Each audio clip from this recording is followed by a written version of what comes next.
L'aula virtual ens permet copiar el contingut d'un curs i afegir-lo a un altre.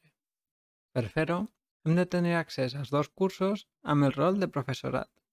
El primer pas per a importar el contingut és obrir el curs al qual volem afegir els recursos, el curs de destinació. Despleguem les opcions del desplegable més i seleccionem Reutilització del curs. Veurem un llistat dels cursos en els quals estem inscrits com a docent. En cas que el llistat siga molt llarg i no trobem el curs des del qual volem importar, podem introduir el codi de l'assignatura o paraules clau al camp de cerca de la part de baix. Seleccionem el curs i fem clic a Continua.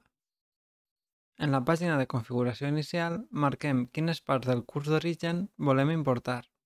Si no volem importar els esdeveniments del calendari o els grups, per exemple, desmarcarem les caselles corresponents. Quan fem clic a Següent, veurem el llistat de recursos i activitats agrupats en seccions, tal com es mostren en el curs d'origen.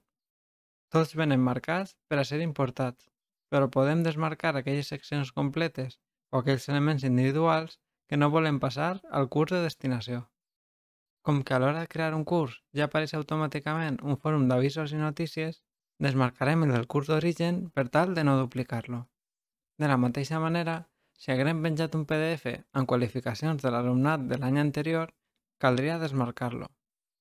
Tornem a fer clic a Següent per entrar en la fase de confirmació i revisió.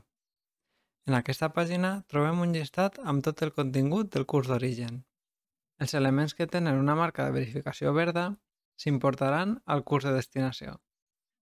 Els que tenen una creu roja no es copiaran. Revisem que la selecció és la correcta. Si no ho fora, podríem tornar enrere amb el botó de la part de baix. Una vegada que ho hem comprovat, fem clic a fer la importació. El procés pot tardar més o menys depenent de la quantitat de recursos que importem.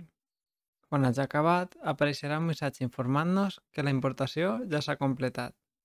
Fem clic a Continua i comprovem que els continguts del curs d'origen s'han afegit al curs de destinació.